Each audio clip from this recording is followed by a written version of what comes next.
Irmãos, chegamos ao momento da pregação da palavra de Deus e hoje, pela graça do Senhor, vamos findar o capítulo 26, esse longo capítulo do Evangelho de Mateus. São 75 versículos, né?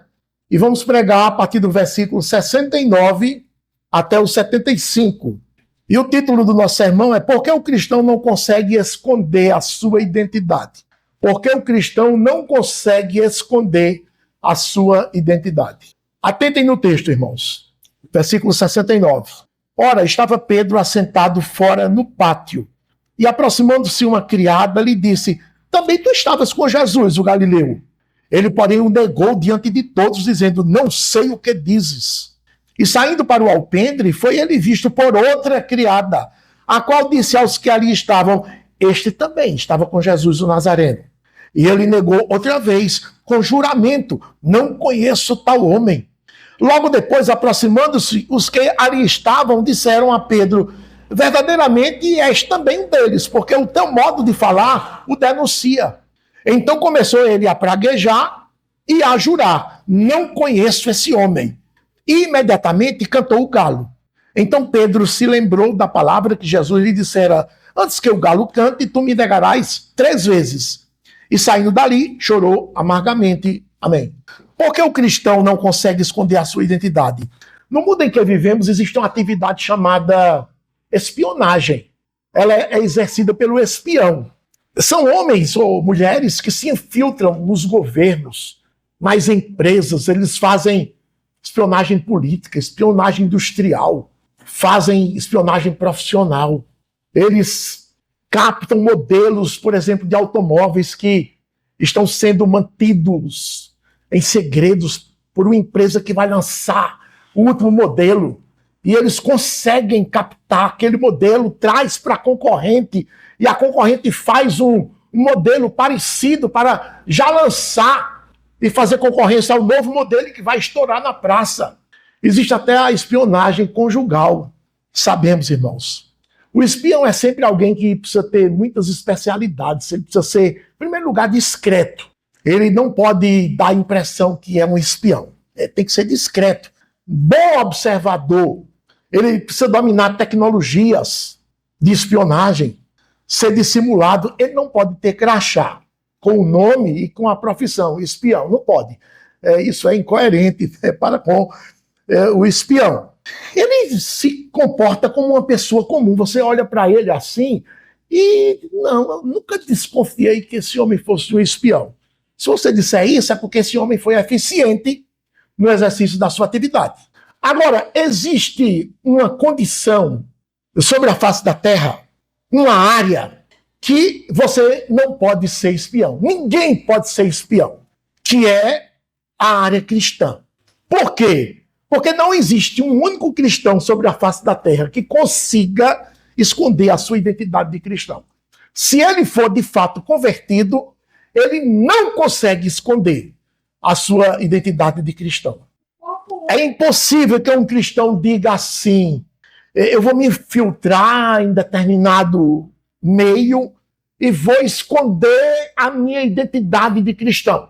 Ele pode se travestir como um ímpio, ficar parecido com um ímpio em todos os aspectos, mas aqui e acolá ele vai mostrar, vai revelar a sua identidade de cristão. Ele não consegue, irmãos. E ele é facilmente identificado se ele tentar se esconder. O contexto dessa passagem, Jesus foi preso lá em cima do monte, de madrugada, e desceu o monte, entrou na cidade de Jerusalém, foi direto para a casa do sumo sacerdote. Os apóstolos o abandonaram, lá em cima. Mas teve um que estava seguindo de longe. Seguindo, né? Eles vão lá na frente, eu vou aqui atrás, nas sombras da noite, aproveitando as sombras da noite, e ele vai seguindo, vai seguindo.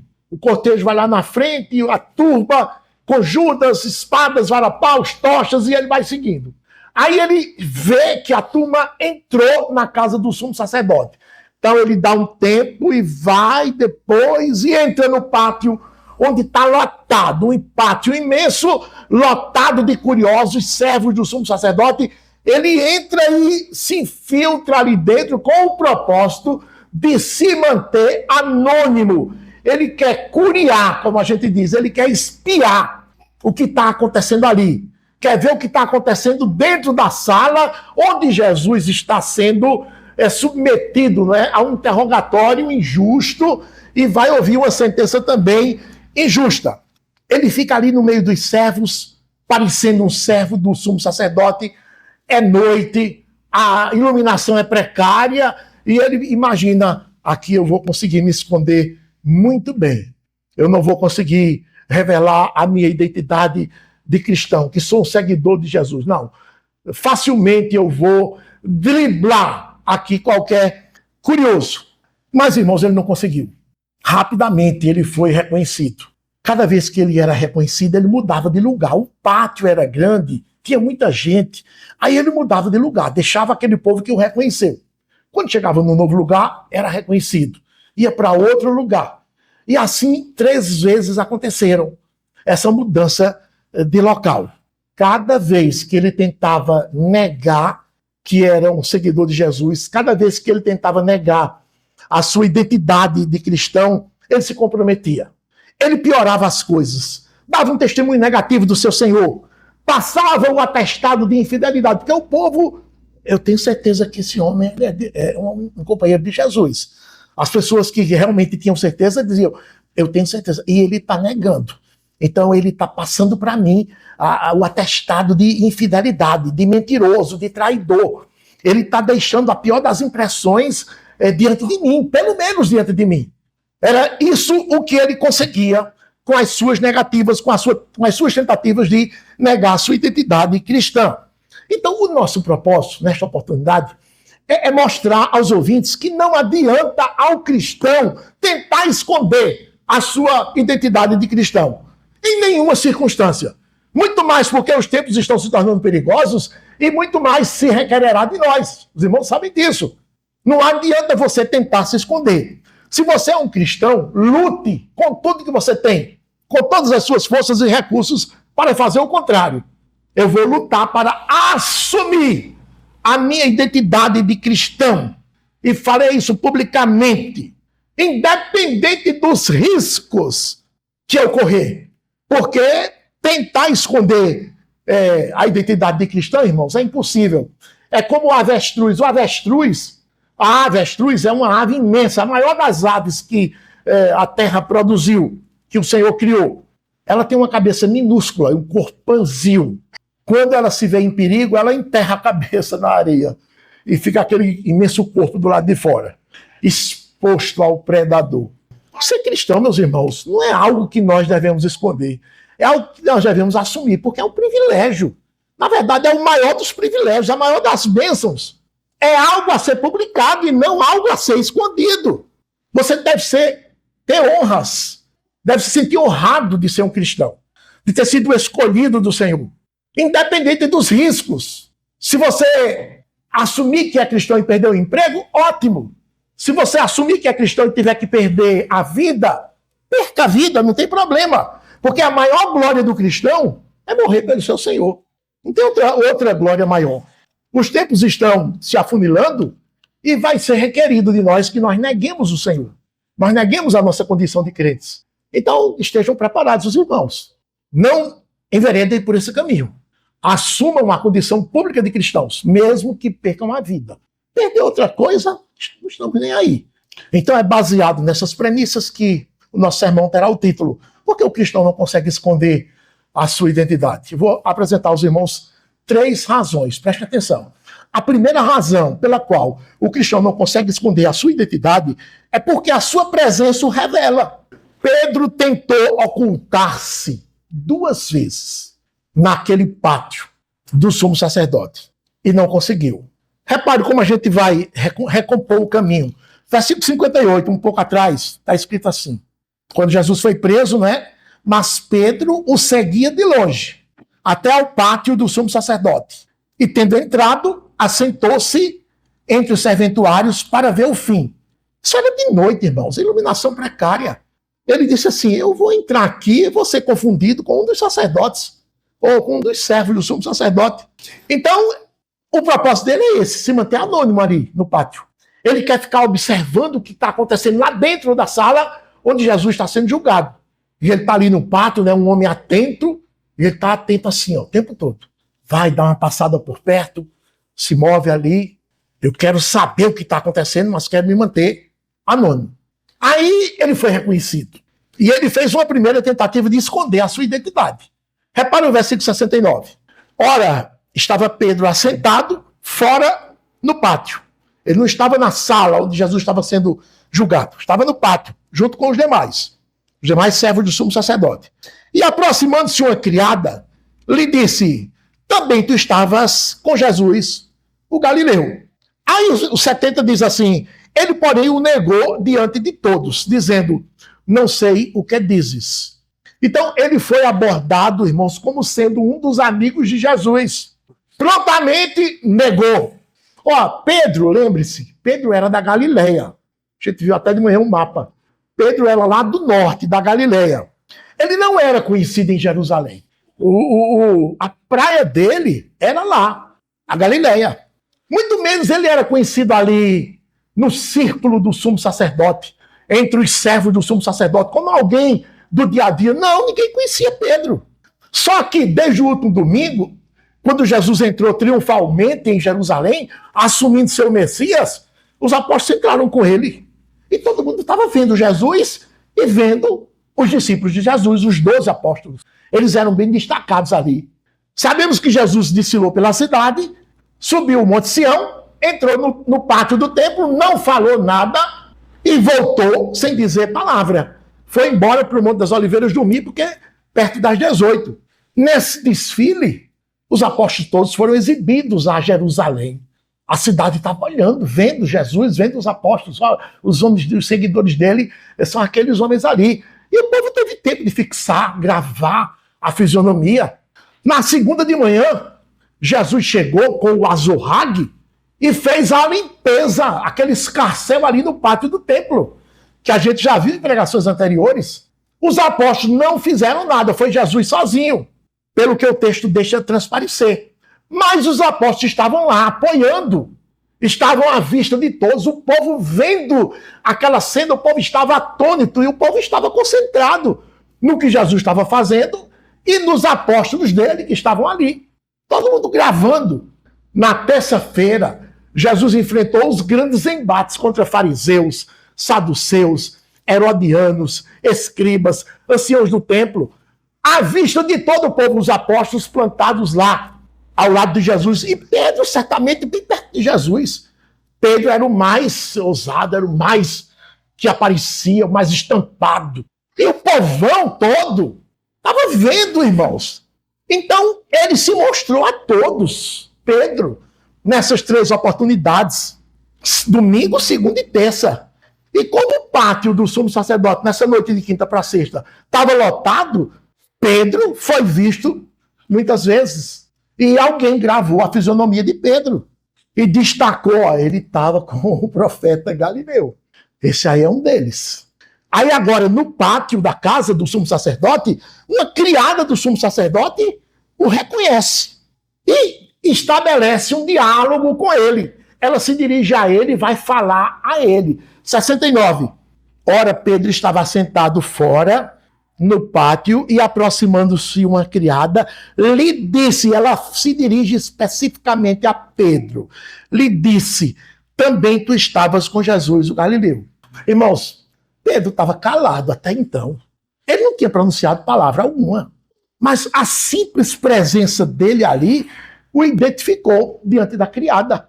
Como ele não queria ter a sua identidade revelada, aí ele negou à criada que fosse um dos seguidores de Jesus, 70.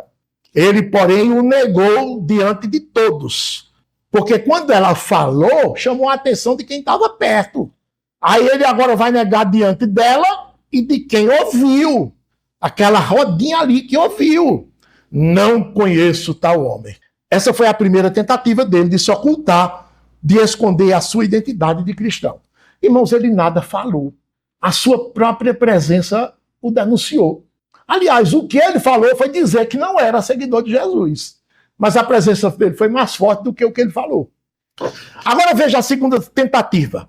Quando ele terminou esse episódio, ele saiu daquele local, dentro do pátio, e foi para outro local. ele foi para o alpendre, que é o terraço da casa.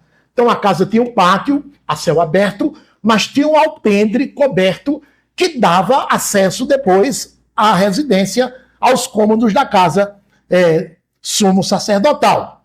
Então, nessa segunda tentativa, irmãos, ele mudou de lugar onde havia outras pessoas.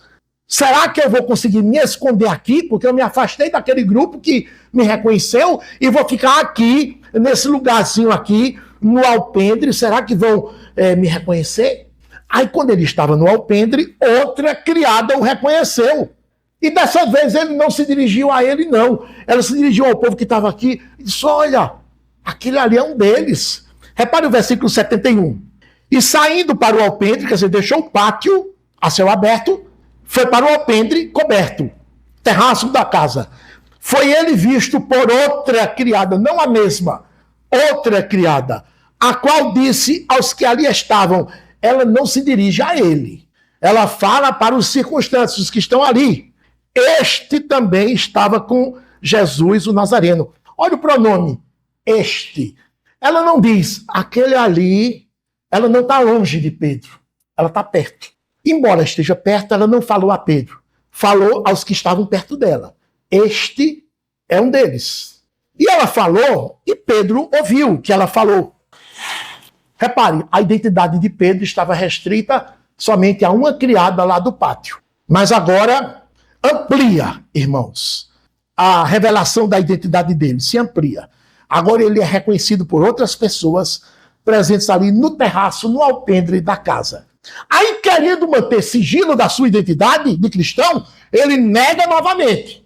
E dessa vez ele piorou, jurou. 72. E ele negou outra vez com juramento: não conheço tal homem. Ele disse assim: eu juro, em nome de Deus, que não conheço tal homem.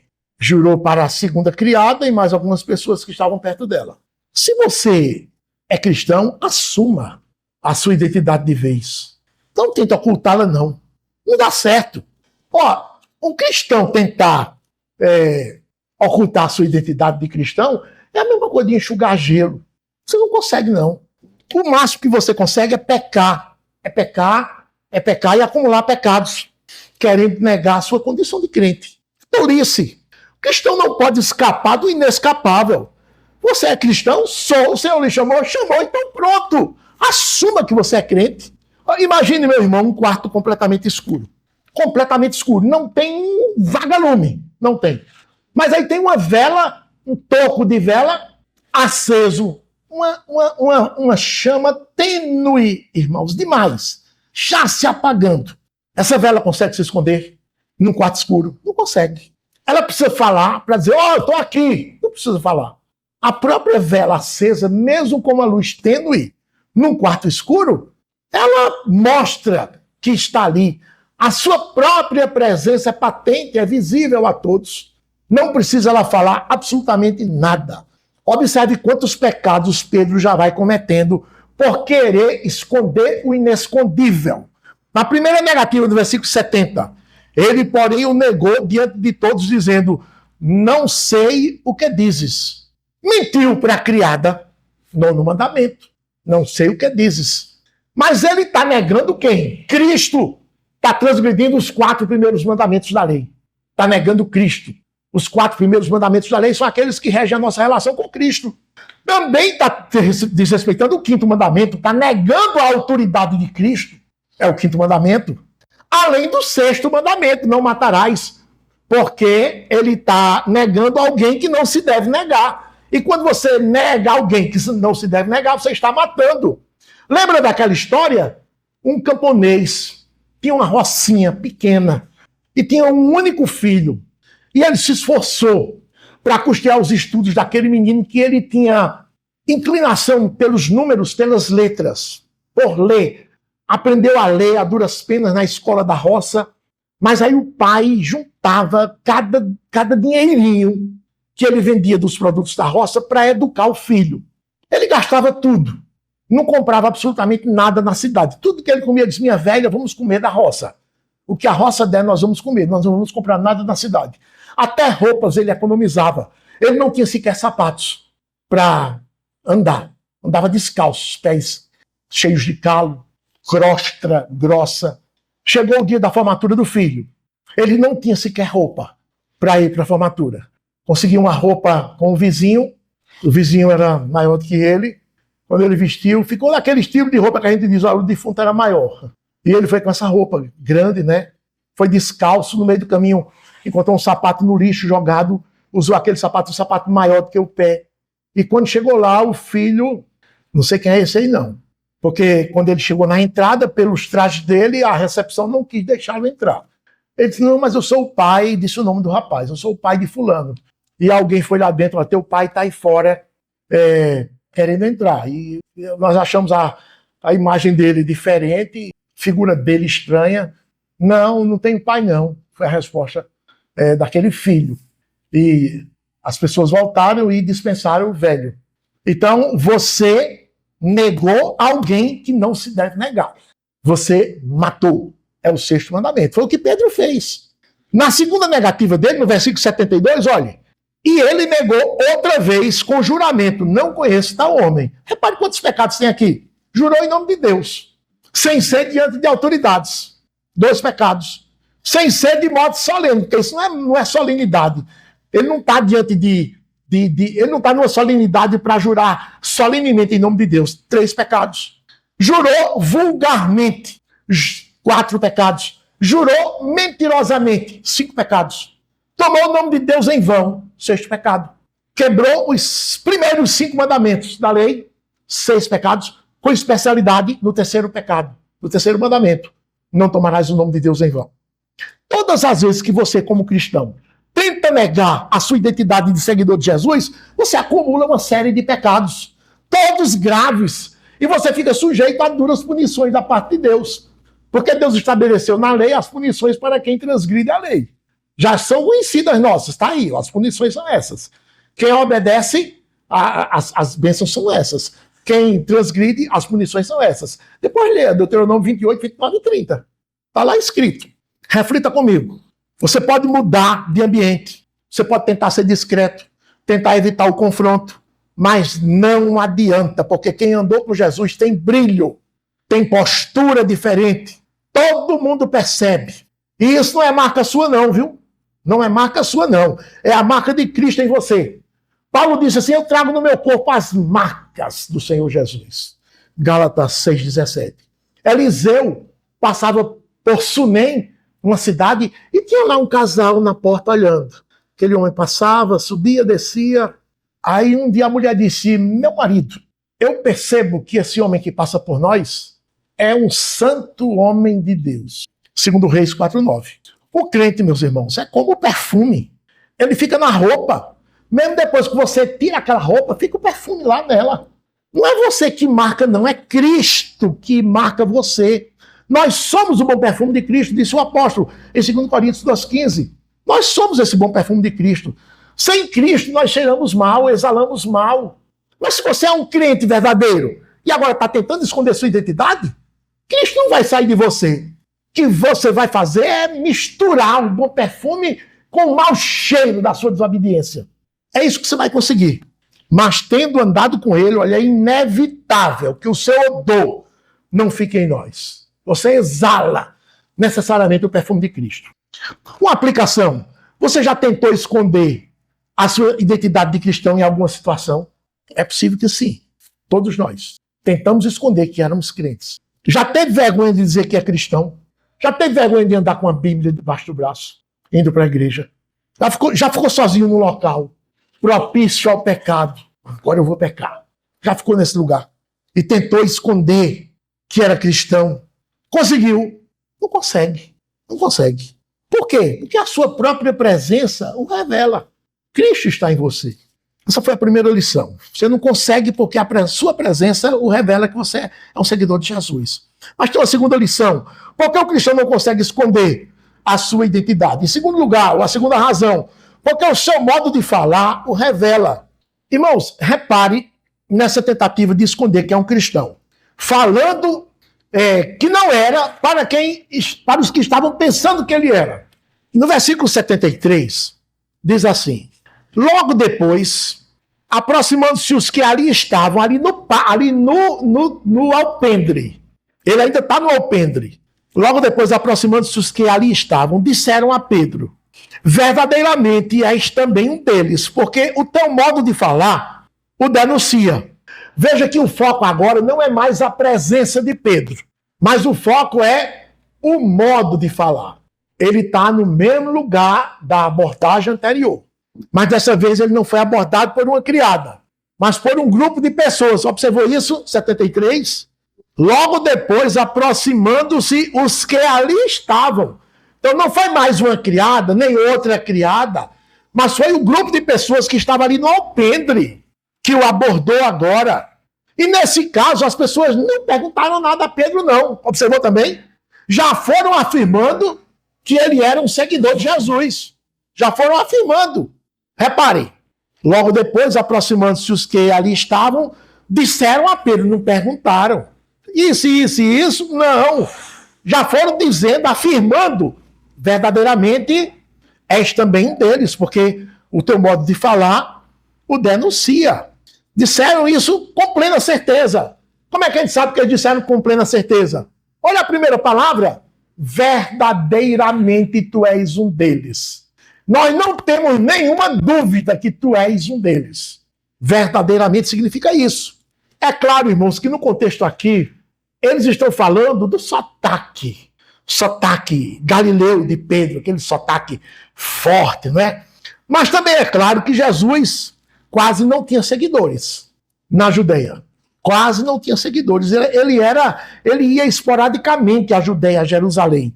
Ele não fez um ministério em Jerusalém, na Judeia, como fez na Galileia.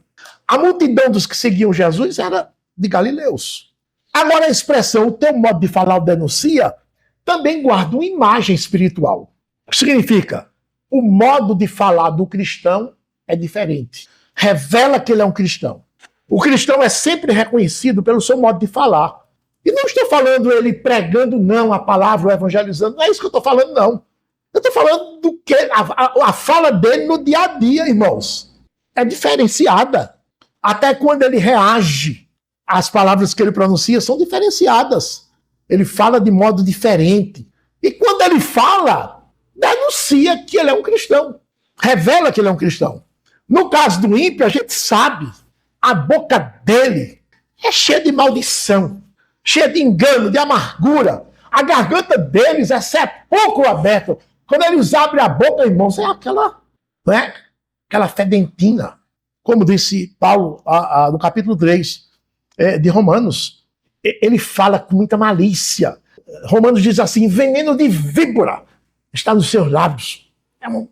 São palavras venenosas que são capazes de matar, destruir famílias, destruir qualquer coisa. Línguas venenosas demais.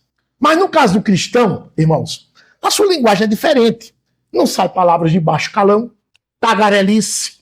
Se bem que tem algumas pessoas que tagarelam, né? Mas não são todas. Os cristãos não têm costume tagarelar, fofocar, murmurar. Não, isso não é prática de cristão. O cristão é sempre pronto para ouvir, tardio para falar. É assim que o cristão se comporta. Ele sabe muito bem que se disser palavras indevidas, palavras frívolas, delas dará contas no dia do juízo. Como disse Jesus em Mateus 12, 36.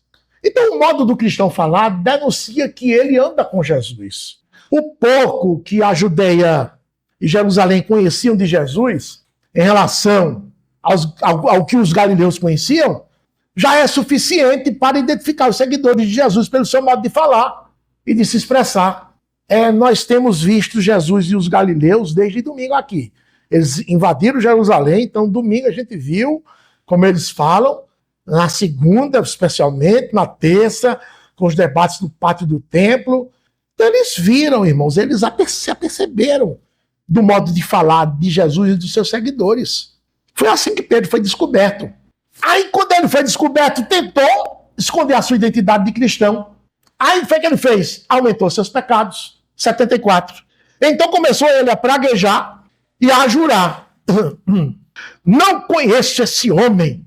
E imediatamente cantou o galo. Aqui Pedro foi horrível. Aqui ele imitou demais o ímpio. Foi longe demais. Ele praguejou. O que é praguejar? Praguejar é amaldiçoar. Como entender isso? Ele chamou sobre si uma maldição diante daquelas pessoas.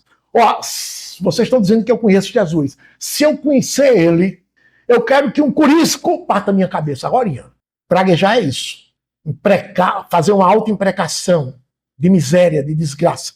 Depois que praguejou, jurou de novo. Segundo juramento. Diz o 74. Começou a praguejar e a jurar. Jurar que não conhecia Jesus. Eu juro em nome de Deus que não conheço Jesus. Meus irmãos, o crente chega a dizer isso. Juro em nome de Deus que não conheço Jesus. Observe quantos pecados horríveis nós cometemos quando tentamos ocultar nossa identidade de cristãos. Mas Jesus o havia advertido. Pedro, antes que o galo cante, Pedro, tu vais me negar 3 vezes. Lembram disso, irmãos? Nesse mesmo capítulo, a partir do versículo 31, acompanhe. Então Jesus lhe disse, esta noite todos vós, ele estava caminhando do lugar da Páscoa, que comemoraram a Páscoa, para o monte. No caminho ele foi dizendo, esta noite todos vós vos escandalizareis comigo, porque está escrito, ferirei o pastor e as ovelhas do rebanho ficarão dispersas. Mas depois da minha ressurreição irei adiante de vós para a Galileia. Disse-lhe Pedro, ainda que venhas a ser um tropeço para todos, nunca o serás para mim. Replicou-lhe Jesus, em verdade te digo, que nesta mesma noite, antes que o galo cante, tu me negarás 3 vezes, por conta dessa presunção que tu acabaste de pronunciar. Isso foi uma arrogância sem precedentes. Então eu já vou lhe sentenciar. Esta noite, antes que o galo cante, você vai me negar 3 vezes. Veja o que ele disse. Disse-lhe Pedro, ainda que me seja necessário morrer contigo, de nenhum modo te negarei. Irmãos, ele desfez da palavra de Jesus, estão vendo? Ele desfez da palavra de Cristo. Aí agora, o galo cantou, quando ele está no alpendre. Aquele estridente cantado do galo. Irmãos, aí Pedro contou nos dedos. Eita!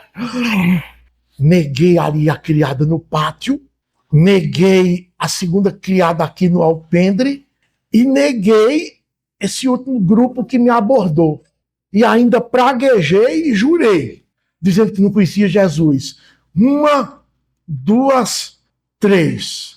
E agora ouvi o galo cantar. O alpendre ficava na entrada da sala. Ou a sala dava para o alpendre. No alpendre ele estava assim o tempo todo olhando lá para dentro, para ver o que estava acontecendo lá. Irmãos, quando o galo cantou, que Pedro olhou para dentro da sala, teve alguém dentro da sala que também olhou para Pedro e os olhares se encontraram. Os olhares se encontraram. Lucas diz isso, Lucas 22 mostra o que foi que aconteceu nessa hora. Lucas 22, versículo 60, nessa terceira insistência, diz assim, mas Pedro insistia, homem, não compreendo o que dizes, na terceira negativa, né? E logo estando ele a falar, cantou o galo. Cantou o galo. 61, então voltando-se o Senhor, Jesus está dentro da sala, sendo submetido a um inquérito injusto, sendo esmurrado, esbofeteado, escarnecido, os olhos já fechando de tanto hematoma, inchaços e edemas no rosto, a onisciência dele sabe tudo o que está acontecendo, também fora do pátio, também no alpendre. E ele escutou o canto do galo. E ele olhou assim, e Pedro olhou daqui. Olha do alpendre, e Jesus olha da sala. E os olhares de ambos se cruzaram. Diz o versículo 61, então voltando-se o Senhor, fixou os olhos em Pedro. E Pedro se lembrou da palavra do Senhor, como lhe dissera, hoje 3 vezes me negarás, antes de cantar o galo. Jesus nada falou, apenas um olhar falou mais do que 1000 palavras. Quando os olhares se cruzaram, Pedro se lembrou de tudo, irmãos. Um dia, 2 homens estavam numa caverna escura.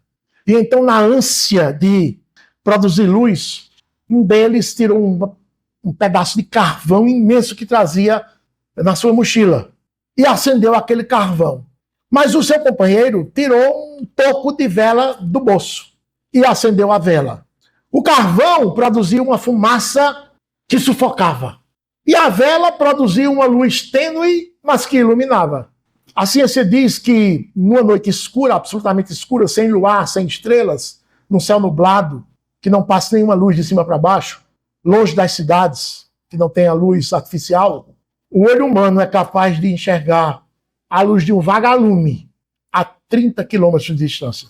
A ciência comprova isso. Tal é a perfeição do olho humano.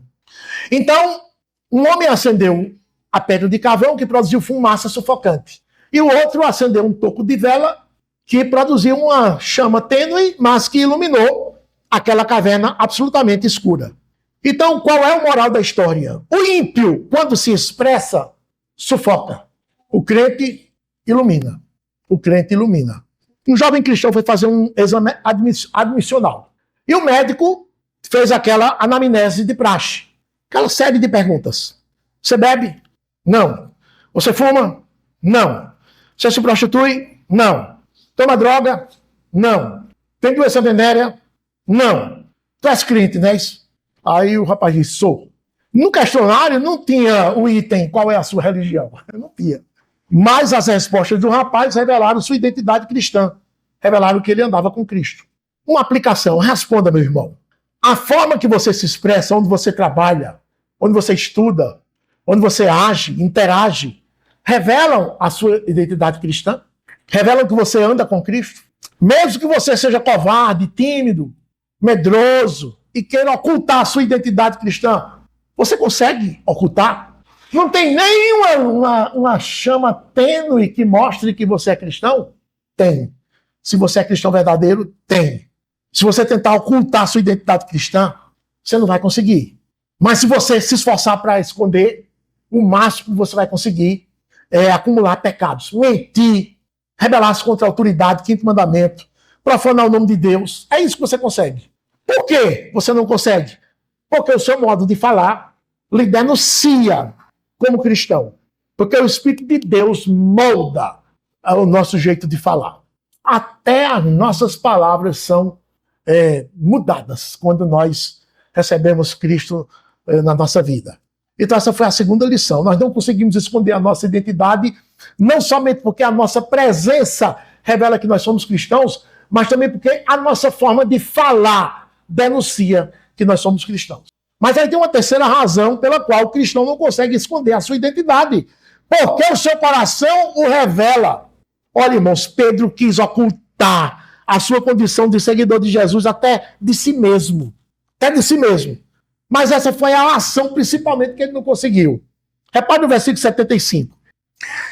Então Pedro se lembrou da palavra que Jesus lhe dissera. Antes que o galo cante, tu me negarás 3 vezes. E saindo dali, chorou amargamente. Nesse momento que o galo cantou, e o olhar de Pedro cruzou, se encontrou com o olhar de Jesus, Pedro caiu em si. E se lembrou de quê? Então Pedro se lembrou da palavra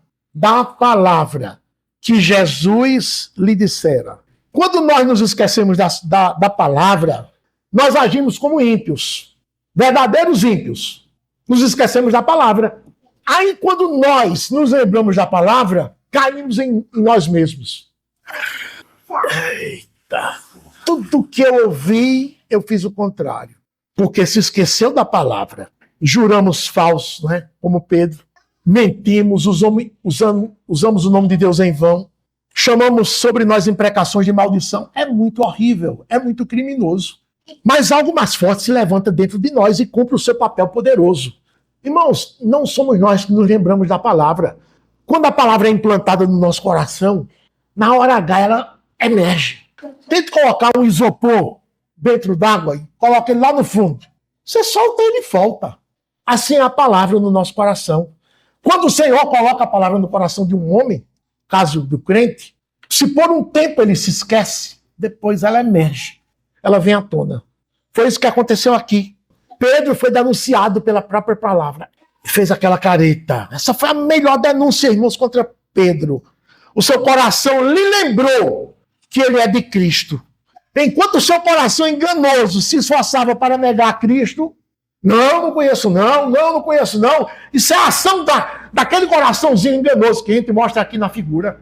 É a ação dele. Negue, rapaz, negue, jure, pragueje. E Pedro seguindo as instruções. Mas teve um momento em que a palavra o lembrou. A palavra emergiu do seu coração. E a palavra disse, rapaz, você é um cristão. Você anda com Cristo, você pertence a Cristo. Por isso que o versículo 75 termina dizendo que Pedro saiu dali, ó, e chorou amargamente. A maior prova, irmãos, que Pedro pertencia a Cristo foi ter se arrependido. Porque quem dá o arrependimento é Cristo. Atos 5,31 diz isso. Só Deus pode dar o arrependimento. Uma criança, né, ela quebra um pertence da mãe, na ausência da mãe, e quando a mãe chega, vem cá, foi você, basta a mãe olhar. Ela desata a chorar. Ela confessa logo. Ela não nega. Porque o olhar da mãe é poderoso. Então Pedro não suportou aquele olhar de Jesus. Se quebrou na hora. É como se ele dissesse assim, o meu coração não me pertence. É de Cristo. Por mais que eu tente negá-lo, não consigo. Nem diante da criada, nem diante da segunda criada, nem diante das pessoas, muito menos diante de mim. Perdoa-me, Senhor. Perdoa-me, Senhor. Foi o que ele disse, irmãos. Se alguém daquele alpendre, olhando para Pedro, viu que Pedro desatou a chorar e saiu rapidamente para esconder o choro, e a pessoa seguiu Pedro e viu Pedro chorando, soluçando, melhor dizendo, não é? E aquela agonia toda, a pessoa disse assim, se alguém é de Cristo, não consegue viver longe dele, não. Não tem jeito, irmãos. O coração regenerado, Agostinho disse, sente saudades de Cristo. A maior saudade de um coração regenerado é sentir saudades de Cristo. Só sossega quando está nos braços de Cristo. Por mais que tente fugir, a minha paz eu só encontro em Cristo. Lembra do filho pródigo? Tentou viver longe da casa do pai. Mas lá no íntimo ele sabia, ó, eu só vou ter descanso quando voltar para a casa do pai. É ali que está o meu descanso. Tanto é que voltou. Uma reflexão. Pedro caiu, mas não permaneceu caído. Foi restaurado. Poucos dias depois, irmãos, ele pregou um sermão. 3.000 almas se converteram. Aquela boca que negou Jesus 3 vezes, que praguejou, agora, arrependida, pronuncia verdades a respeito daquele Cristo que ele negou. Tão poderosas, tão ungidas pelo Espírito de Deus, que 3.000 almas se quebrantaram ali, entraram em desespero e colocavam as mãos na cabeça. Que faremos, irmãos? O que é que eu faço agora, depois de ter ouvido um sermão desse? Repare como são as coisas. Você pode até ter falhado, meu irmão. Como Pedro. Há muito tempo na sua vida você pode ter falhado. Ou pode ter falhado recentemente. Recentemente. Semana passada, essa semana, há 2 semanas, você pode ter falhado redondamente. Ter negado Cristo escandalosamente pelos seus atos, palavras e pensamentos. Mas o olhar de Jesus está dirigido para você. É o olhar daquele que é seu dono. Eu sou seu dono. É o olhar do profeta. Aquele que avisa, olha, você está andando em caminhos errados. O profeta avisa isso. Jesus é o profeta. Você está andando em caminhos errados. Se você não se consertar, você vai ser punido. Ele faz isso também. Ele diz de antemão tudo quanto vai nos acontecer, caso nós o neguemos. Saia e chore arrependido. Fique lá arrependido, sim. Vamos concluir o sermão dizendo o seguinte. Essa tríplice negação de Pedro, irmãos, com os agravantes que o texto mostrou, foi um pecado realmente horroroso, terrível, foi prejudicial, vergonhoso.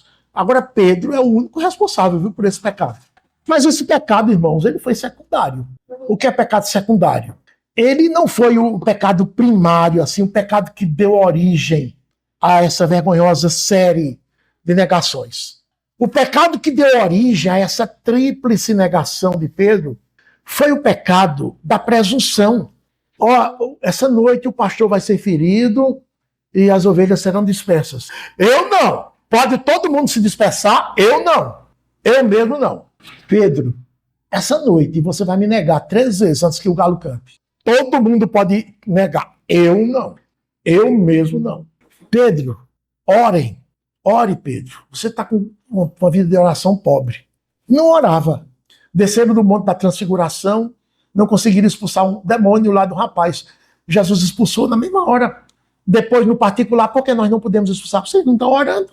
Vocês não têm vida de oração. Pedro, vamos ali comigo, vigiar. Eu vou ensinar uma lição a vocês. Agora você precisa estar atento, vigiando, prestando atenção. Vigiar é prestar atenção, o que vai acontecer. Aí Jesus passou pela agonia do Getsemane e quando olhou para eles, para ver se eles estavam prestando atenção à lição, estavam dormindo, roncando. Presunção, arrogância, falta de oração, falta de vigilância. Você quer o que na sua vida? Quer permanecer em pé? Não vai permanecer em pé. Você despreza as minhas advertências. Porém, meus irmãos, nem mesmo nesse corredor caótico que ele estava andando, ele ficou alijado do amor de Deus, que está em Cristo Jesus. Não ficou alijado. Deus continuou amando Pedro, porque nada nos separará do amor de Deus. Nenhum cristão, irmãos, consegue esconder a identidade. Por mais que você coloque cobertores por cima tentando esconder, por mais que você coloque em lugares subterfúgios para esconder a sua identidade cristã, você não consegue. Até hoje nenhum cristão conseguiu. Você é identificado pela presença, sabe por quê? Porque você andou com Jesus e você carrega as marcas de Jesus. As marcas da graça estão sobre você. Como é que você vai conseguir apagar as marcas da graça? Não pode apagar. Por isso que você revela Cristo. Muito ou pouco, mas revela. O seu modo de falar também, muito ou pouco, revela que você anda com Cristo, porque o Espírito molda o falar do cristão. E também você é identificado pelo seu coração. Por quê? Porque quando você creu, foi selado no coração pelo Espírito Santo. E o Espírito Santo no seu coração é inapagável. Ninguém consegue esconder. É inescondível. Quem é que consegue esconder o Espírito Santo que está na sua vida? Você não consegue. É a marca do Senhor em você. Pedro tentou fugir, tentou negar, tentou se calar. Nem o ambiente ajudou, nem a linguagem ajudou, nem mesmo ele ajudou. Porque ele se lembrou da palavra, estava no pátio, saiu, chorou, irmãos. E o povo vendo. Quando o galo cantou, que os olhares se cruzaram, aí sim, ele não suportou ficar naquela situação. Jesus sempre olhou com misericórdia e não com desprezo. Ele ficou tão constrangido com aquele olhar de Jesus, mas tão constrangido, que ele desabou. É como se ele tivesse um buraco aqui, eu queria cair dentro e ser tragado pela terra. Como é que eu faço tudo que eu fiz contra esse homem? E ele me olha com um olhar desse. Porque tem um olhar de reprovação, tem um olhar de ódio, não é, irmãos? Mas tem um olhar de misericórdia, um olhar de graça. E foi com esse olhar que Jesus olhou para ele. Então ele ficou constrangido, irmãos, até o pó. Todas as vezes, irmãos, que desprezamos a palavra e caímos, nós aprendemos com o olhar de Jesus. Nós nos lembramos da palavra de Jesus. São essas coisas que nos restauram. Pedro, então, se lembrou da palavra de Jesus. Diz o versículo 75. Foi a palavra que o soergueu. Então, se nós estivermos passando numa situação dessa, e nós nos lembrarmos da palavra, como estamos nos lembrando agora, saiamos e choremos compulsivamente e nos arrependamos diante do Senhor. Não pare de chorar até você sentir que secou o seu depósito de lágrimas diante do Senhor. Então assuma a sua identidade de cristão com coragem, com fé, com risco de vida. Não, depois que eu ouvir a palavra de Deus, eu vou assumir minha identidade de cristão definitivamente. Mesmo que eu perca marido, mesmo que eu perca esposa, mesmo que eu perca filhos, mesmo que eu perca emprego, mesmo que eu perca a vida, eu vou assumir. Porque ele deu a sua vida por mim. Ele desceu do céu, ele, o santo, desceu do céu e deu a sua vida por mim. Eu, um pecador, redimido por ele. Não vou dar a minha vida por ele? Vou sim. É isso que eu vou fazer a partir de agora. Assumir a minha identidade de cristão publicamente, onde quer que eu esteja. Vou dizer em alto e bom som, eu sou um cristão. Pelas palavras, pelas atitudes, pelas vestes, por tudo que você se mostra diante das pessoas. E o Senhor vai lhe aplaudir. Quem tem ouvidos para ouvir, ouça bem.